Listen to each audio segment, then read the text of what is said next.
Shard. Yeah, I did. It's not that impressive. I mean, the hero was... They basically improved every hero, and some heroes got better Aghanim shards than the others. So, dude, those that ones shard's pretty crazy. 45 damage a second and a 600 AoE if you drop a remnant there. I mean, You also get remnants anytime a hero dies around you. It creates a remnant on their corpse. yeah, it's all right, but compared to some of these other Aghanim shards, Okay, it's... I was told Techie's got some crazy reworks here. So what's going on? Techies? It didn't. Oh, they just got Aghanim Shard. Yeah, whoever told you that was feeding you crap. Oh, it just has a 1.5 second stun and 600 more cast range. Yeah. I mean, it's pretty good, don't get me wrong, but whoever fed you that... Yeah, what is that? Techies didn't get any buff. All right, we're just getting griefed here by Team Brazil. They want to have some fun at the beginning of the patch, and honestly, I don't blame them. I'm about it. This is what we live for, right, Neph? Yeah.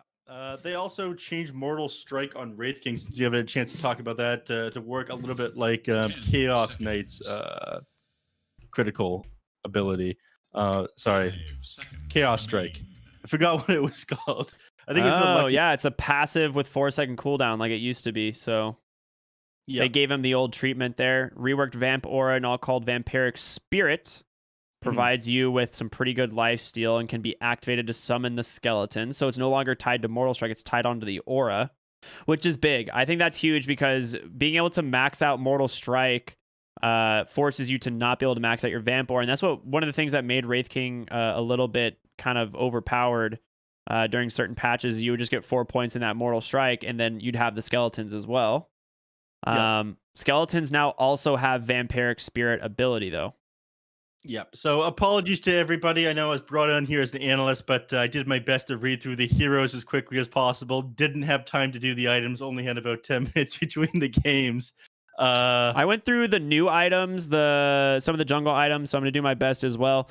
But yeah, everyone who's just tuning in, you guys have probably had as much, if not more, time to read this patch since it came out during the last game than us. So get ready for some wild stuff, I'm sure.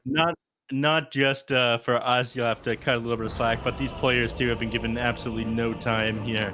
I'm sure that they each have like sections and been discussing different things that were good during the draft, but have mostly decided to stick with what they know here. As you can see, a lot of these heroes relatively unchanged, and they're going to go with that. Other than the Wraith King, of course, who has his Mortal Strike reworked. Now, keep in mind, patch XD. They want to read the patch, I think, because they haven't seen these other heroes. Is what's going on. Gonna take their maximum time here. I mean, we've got a little bit of time to discuss item pickups and whatnot, hero choices, and I guess the visual improvements in Dota. Every hero now has the Aghanim Scepter buff on themselves, so they have it looks like two little... Yeah, they'll have the Scepter and the Shard that you can see. Yeah, so the Shard is listed as the 3 little dots underneath, and then there's the Aghanim Scepter, which will be listed above it. And you hover over it, it'll show you what the upgrades you get from each of these are. So, creative from Valve, using the Aghanim's Labyrinth is a bit of a tester for adding a lot of these abilities, I imagine. A lot of their work definitely ends up being used later down the line. I mean, this is exactly what we saw with a lot of events. They ended up adding Force Boots and Crimson Guard, etc., that were event items. They test these first. Look at Wraith King's 20 talents. Yes, those sure are 20. Oh, yeah. 6 skeleton spawned and 30 movement speed. You know what he's missing? He no longer has free reincarnation anymore. That mana cost is tied to it permanently, 160 mana. Interesting. So that was their way of nerfing Wraith King with that. Wait, no, it isn't. It's Aghanim Shard now. You're crazy. I didn't get as far down as the W's. Oh, I didn't get to the Shard either. Well, that's actually a pretty decent buff on a hero like Wraith King then, because now you don't have to like waste a talent. You basically spend, what is Shard, 1,400? Yeah, 1,400 gold that you have to save up for that one. And it's just pretty easy for Wraith King to have the 20-minute mark. But it also means that, you almost always win that talent anyways, because on the other side was the +6 skeleton spawned. So A lot of the time, it didn't really matter. By the time you're 20 minutes in the game, you're probably getting close to that level 20, and you want to spend all your gold possibles items to do as much damage as you can. The Mortal Strike rework is going to be the most interesting change to Wraith King, in my opinion. Just that extra harass you get off on other heroes in lane. I'm wondering if Wraith Kings will max this one out, use it in a similar fashion to Slardar. Real quick, that's not the only thing the shard gives you. Yes, it also gives you 3 skeletons to spawn on each nearby enemy hero. Yes, which is really strong in the early game, but I don't know how effective that's going to be by the time you hit like the 20-minute mark and you buy your Aghanim shard. Dude, what if you go the like skeleton attack and 6 spawn skeletons and just like, I guess they have techies and PA, so there's no real way to do it. But like, you could just like take over a fight with all these skeletons, I feel like. Yeah. Oh, we got Blaze in the chat, our head admin. He's interested in playing some Puck and Phantom Assassin, it looks like. All right, let me look at Puck here. I haven't had a chance to look at it. It's pretty cool. So turn rate. One of the major things that they've done is increase his turn rate, so it's easier for him to disengage, turn around and throw out a illusionary orb to the direction he wants to. That's huge. Things up quite a bit. Yeah. Waning Rift as well. It knocks back enemies further away from you, so it makes it easier for you to get auto attacks off, and it reveals invisible heroes for 5 seconds. So again, you've got more room to outmaneuver people on the Puck. You can shove them around up and down cliffs. Makes them harder for them to kill people. I imagine we'll see a right-click Puck come back into play here with this Aghanim's shard ability. Yeah, so I'm sure that this techies shard is actually trash.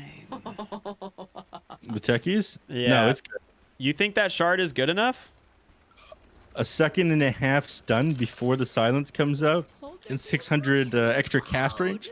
Yeah. I just say it's not before, it's during it, isn't it? So it's just like it makes your silence like you just get the stun as well, and they're still silenced afterward. But like the stun only applies to the 200 AoE right on top of you. Oh, look at the presence in the river here. You got to keep in mind, Ricky, that is a 600 AoE 1.5 second stun and 7-second silence. Hold on. Best upgrade of the patch. Look at Roshan Neph. He's got it. He finally has it. Oh. That's the only thing that matters. The best upgrade of the patch. Thank you so much, Valve, giving us all what we wanted. I remember one year you got gray Santa hats on your heroes if you had a dying spree, 3 or more deaths without a kill. That's really funny. It was in Warcraft 3. No map changes. I think the map changes always come out later, right? I think they're just realizing like, hey, this patch is big enough. We have an update coming out soon for map, but for now, we're not going to worry about it type of thing. No, I think that they just didn't want to work on a map update. A lot of the Aghanim shard stuff was probably being worked on for a very long time, and like they just worked on the Dire Tide as far as the map goes. They just worked on Aghanim's Labyrinth. They've reused a lot of the resources from the last couple of things they did on this, I think. Yeah, you're probably right. Sorry, Valve. Just throwing them under the bus, huh? Yeah, I'm not getting hired for anything, but... Well, we're going to see some interesting stuff from this techies. I'm wondering if you just go... Like, there's no way you max blast off on this hero. It's just terrible. No, you definitely don't max the blast off. Unfortunately, it seems in the past we had patch or changes underneath the abilities. Looks like we didn't get that for this patch. Thanks, Valve. Thanks, Valve.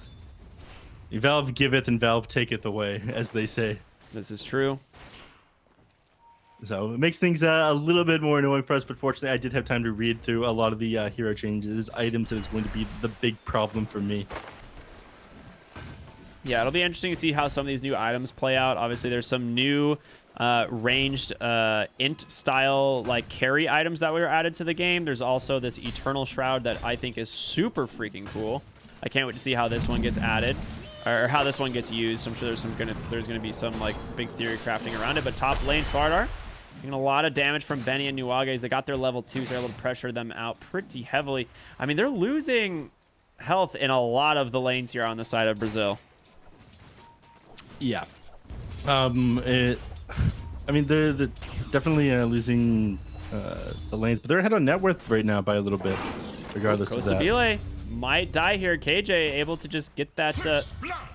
Come on! What are you doing, Jerry? This guy. It's the extra tick damage coming out from CM now, every 0.25 seconds.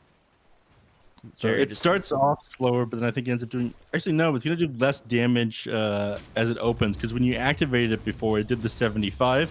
Now it's just doing 25 every 0.25 seconds.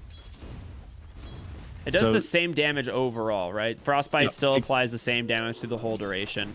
Just no nuke at the initial part, is what you're saying. Yep. So before it'd be very... You may once in a while see like a CM steal a kill by using Frostbite. Like it activates, they take the 70 magical damage, the hero goes down. Now it's much less likely to happen because it's going to do like significantly less.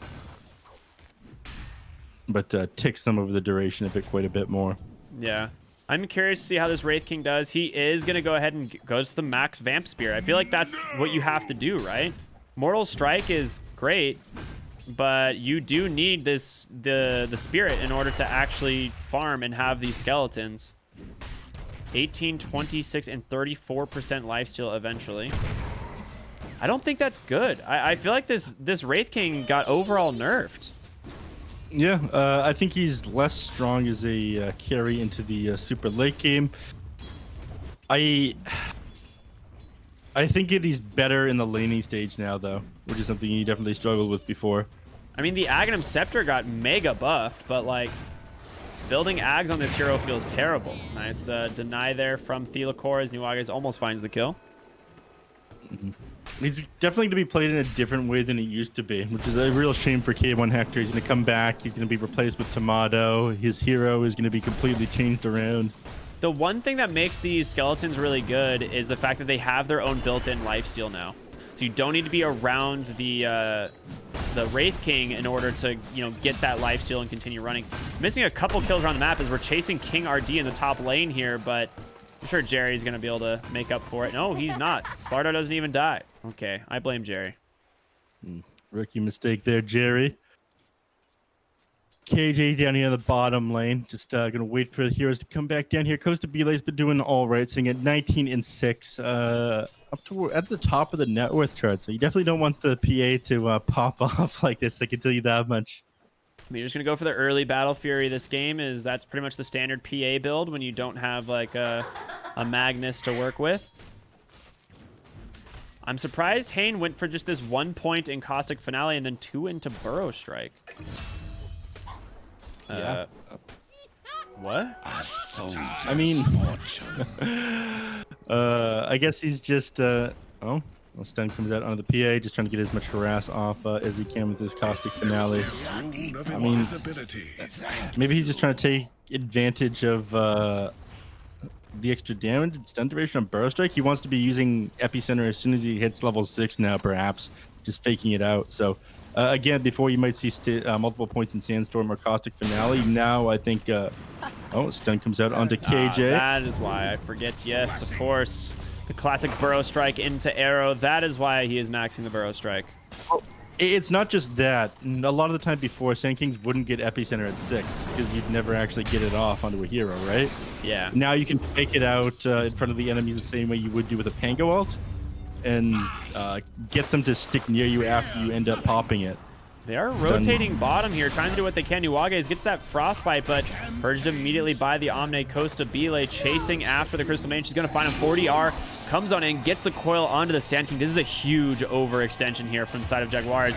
Punished heavily as they both go down. PA survives it, is now almost level 6, and will get it on this creep wave. Yeah. Mid lane, it looked like Techies actually went down as well, trying to contest the rune inside the river. Ended up spawning the bottom power rune, though. It was a double damage rune, so Mini just going to secure himself up some CS real fast, and I imagine he might try to make a rotation. We'll see. Either way, you could probably go for a Slate of Fist here with it on the 40R.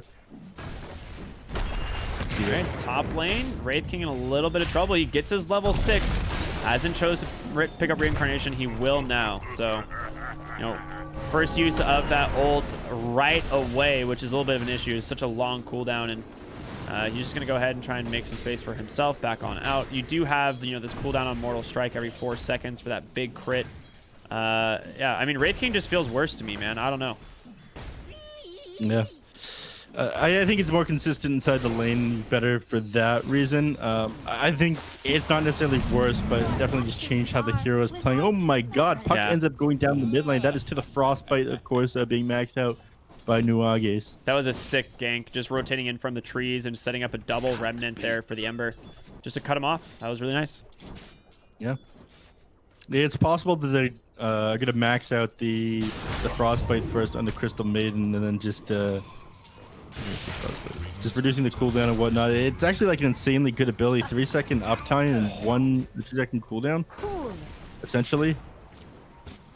Jaguares ends up taking down. Oh, he's gonna get popped by that mine. What a sick play there. King RD trying to like bait him back, and they'll be able to get a double kill thanks to the rotation from the Puck. Benny, I don't think you win these trades anymore. Yeah, definitely not. Slardar is way stronger, and you do not have your ult, sir. King RD finds himself the 3rd kill in the exchange. Oh, goes to Bile, burning down to the Flame Guard, but it finally expires. You will get the Searing Chains off. A nice, crit at the very end there will put that Mini pretty low, but doesn't end up finding the kill. Both of them just going to walk back through their jungle here. Unfortunately, he's not going to find any batterments. Just drops that Remnant, heads back to base, bottles up, and he'll come back again.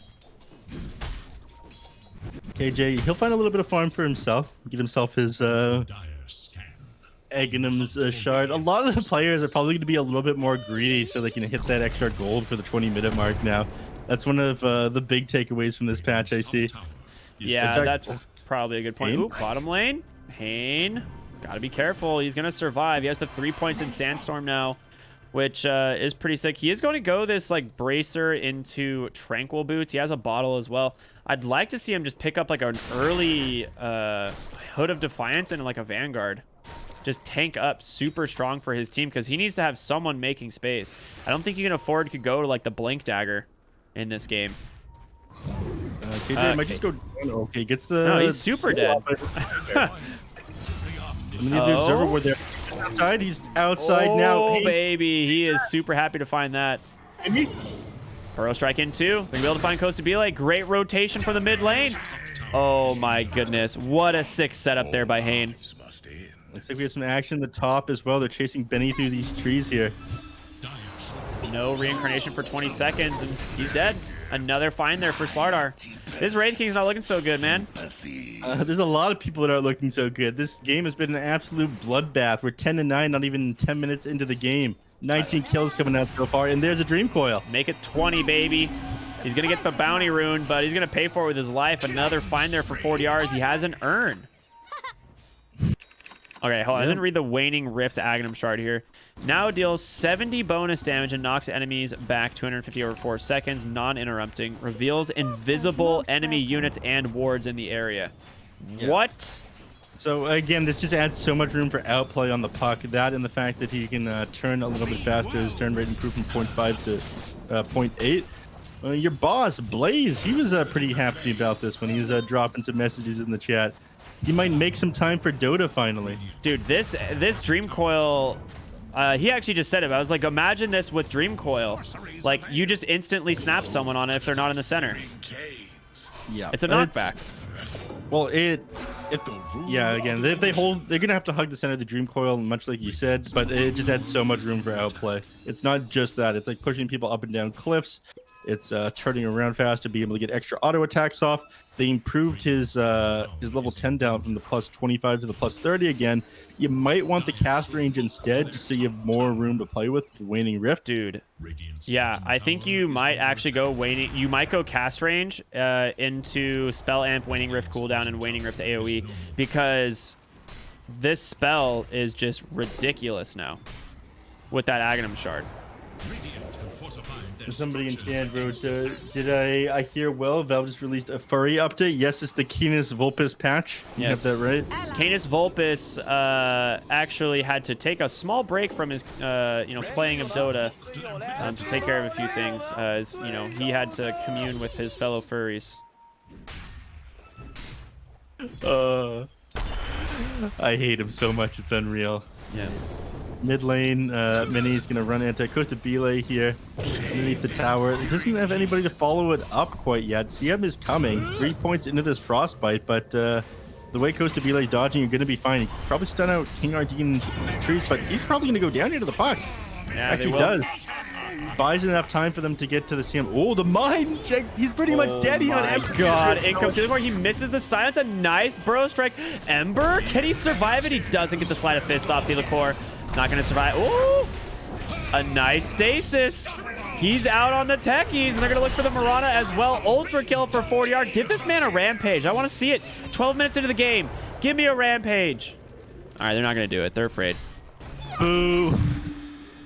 Give him blood. Boring. Thank you. Jaguares, he goes right back to farming up these creeps here. I mean, on one hand, yes, the Wraith King doesn't feel as strong in the later stages of the game, but essentially you're getting off, what, one auto attack every second at this point, so you get basically 25% crit chance at 270%. That's better than it was before in the early game. He's definitely weaker later on, but they also improved his reincarnation with the Aghanim Scepter. Yeah, I agree. It all looks interesting. I'm curious if people are going to be going for this Aghanim Shard on the PA, though. Because this AoE break and 12% max health nuke in a 550 AoE is pretty strong, but is it better than just getting, you know, your Battle Fury Blink or your Battle Fury Deso BKB? You know, to me, it feels like those are still way more important, right? Yeah.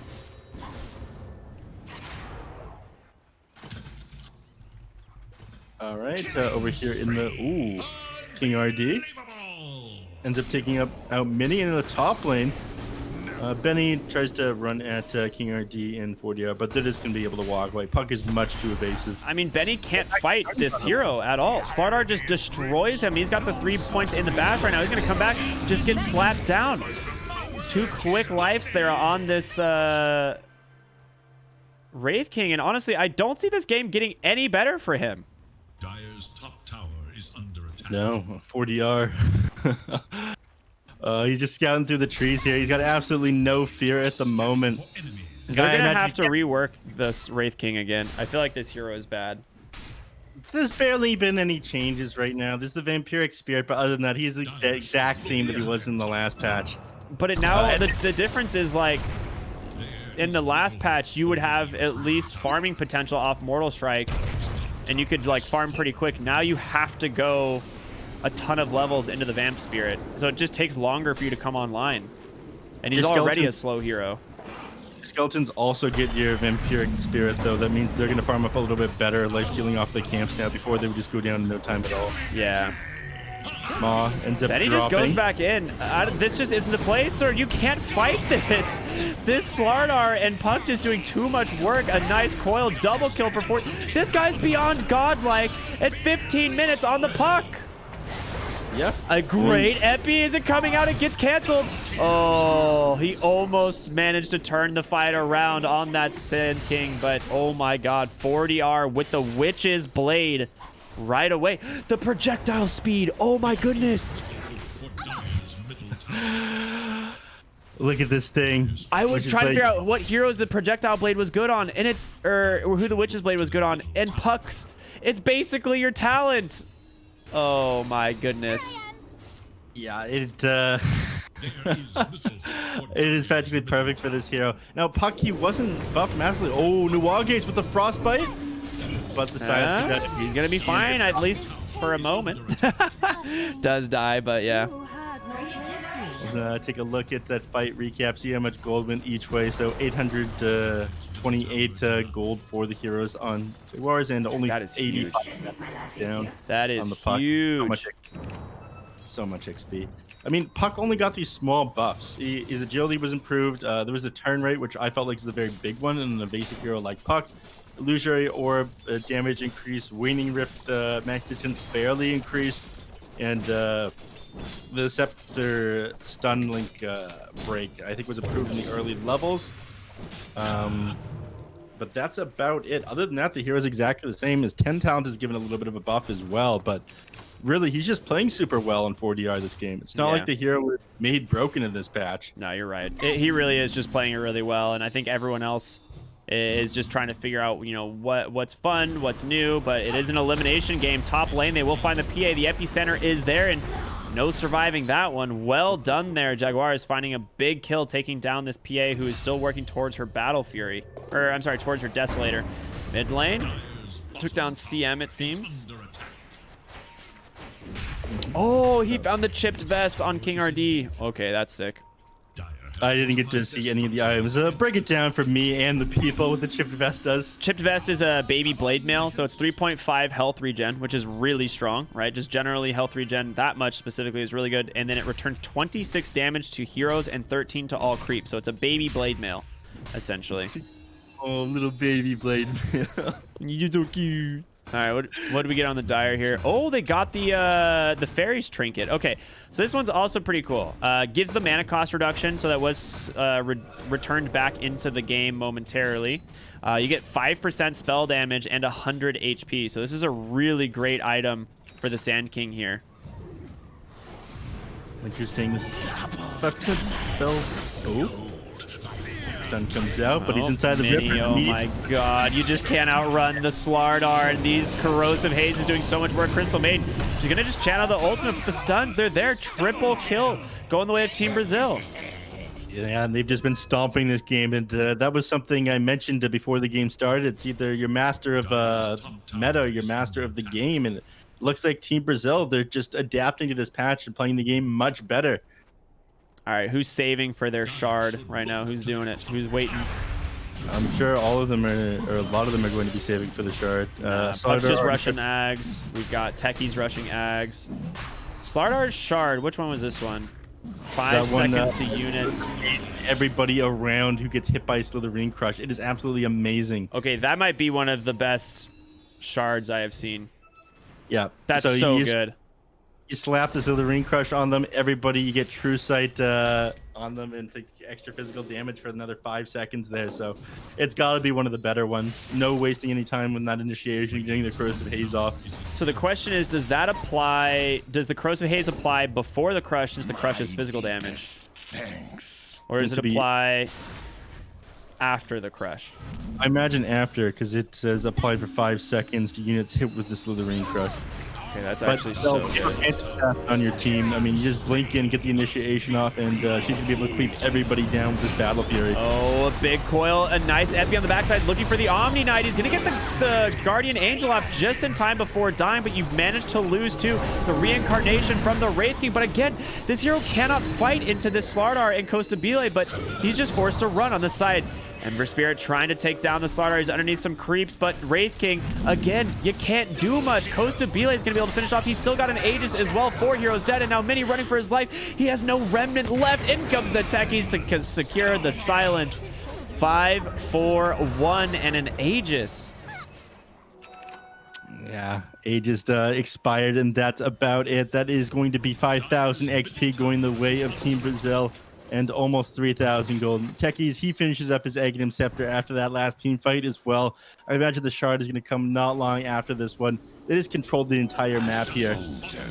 Oh, he's going the Eternal Shroud. Okay, so the Eternal Shroud, we were talking about this one at the beginning of the game. Super cool new defensive item. Tons of HP, regen, magic resistance, and spell lifesteal. Now, the spell lifesteal doesn't sound amazing, but it does have an active that absorbs 400 magic damage and then converts it to mana. So when you're in a fight on Slardar and you don't have a lot of mana, who, I mean, isn't going to have a ton of mana after using Crush, Sprints, and Corrosive Haze constantly, you can just activate it, and it should be more than enough. I mean, there's definitely more than 400 magic damage coming out from the Dire in these fights. So I've got a question for you. Oh, Stomp comes out onto Ma here. Tries to leap just away. Destroys that Sand King on the backside too, and they're going to keep chasing. She gets the 3rd leap, but King RD, he's just got that haste. They just jump forward. They take him down, dude. It's just a slaughter here by Team Brazil. Yeah. Puck has the Aghanim Shard queued up as he teleports back to base, so he's ready to use it. I mean, it makes sense that you want this in the Dream Coil. My question, okay, Benny gets it gone on here. Dream Coil comes out. There's no way for this guy to get away. Reincarnate Uncle there for another 5 seconds, too. A damn shame. So PA not slowing down either. Nuages, you've got to leave like 10 HP left. Dude, there. Oh, the freezing field. He's going to do some damage. The Searing Chain's not available to hold him in place. And now Mini is going to be forced to remnant back to the base. But, I mean, as you said it, we've got the Aghanim Scepter on the puck. He decides not to go for the shard and instead buys the Blink Dagger. You know what I say to that, Neph? What? Boring. Boo. Mags, you gotta talk to this team, man. I see you in the chat there. You're their coach. We want content here, and we don't care about who wins. So I got a question for you, as you are yourself, Han Trash. Yes. Inside the chat, who is also falls into that category, asked about mentioned Engineer and Han. Yeah, great hero. It says that Puck is going to work a lot like that now. Yeah, kind of. Similar for sure. But real quick, behind the tier 2 top. Oh, he went the phase shift attack, ends up finishing up 2. They just called it GG. It's over. 3 heroes dead. They're going to keep diving for more Mini. Oh my god. All right. I don't know if this is... Oh, they even get the... They got the Wraith King with mines. It doesn't even feel like this was like a patch thing as much as Team Brazil just played better anyway. Yeah, I mean, they destroyed it last game, and they played a lot of heroes on both teams that weren't really reworked too much. Yes, there were a couple items added. Puck absolutely insane with the item. What was that he had at the end there? That was... The something blade. I can't remember. Yes, the blade. Puck is a master of the blade. But yeah, this is a lot like you said. The Witchblade, yeah. Puck is just doing an amazing job that game, but Team Brazil, it looked like they would have had it regardless. So awesome showing there by them. And unfortunately for Jaguares, they will be the first team eliminated from BTS Pro Series 4, dropping out of the lower bracket with this 2 by Brazil. Yeah, absolutely. I mean, someone's got to go first. We said we're going to be seeing one South American and one North American team going home today. It is going to be Team Brazil advancing. Jaguares will be eliminated, but we've got Arkosh Gaming versus 5-Man Midas coming up next. And so these guys have had a little bit more time to look at the patch, right? About an hour and a half, maybe. So hopefully they're prepared. Canis Volpus probably took some time away, but you know, we'll see. Really quickly, we're going to show the bracket to you all really quick so you can see you know, what to expect in the coming days. So right now, we'll see, you know, Team Brazil will move on to be playing Beast Coast in the lower bracket elimination series. And then we've got Arkosh versus 5-Man Midas, who will be playing Thunder Predator. Now, in the upper bracket, this upper bracket finals, we still have... Oh, whoop, that's definitely not right. That's supposed to be 4 Zoomers over there. We'll fix that. It's supposed to be 4 Zoomers versus Sad Boys, the 4 Boomers versus the 4 Zoomers in the upper bracket finals. So that's going to be coming up later in the tournament. But we've got another elimination game happening right now. So what do you think, Neph? What should we expect? Any crazy stuff coming in that we should look forward to? I mean, we have no idea. We haven't even really read through the patch, really, right? No, I'm excited for how this game is going to turn out, though. I mean, elimination matches on top of God, this patch, it's absolutely crazy here in Summit. I really would have wished that this patch came out yesterday so teams would have had a better chance to look at things, maybe gotten a chance to analyze their own defeats if they ended up losing in the upper bracket. But God, this is high-risk Dota. That's what makes it exciting. It is, absolutely. All right, everyone. We'll be back with our last elimination series of the game. Arkosh Gaming versus 5-Man Midas. Stay tuned, everyone.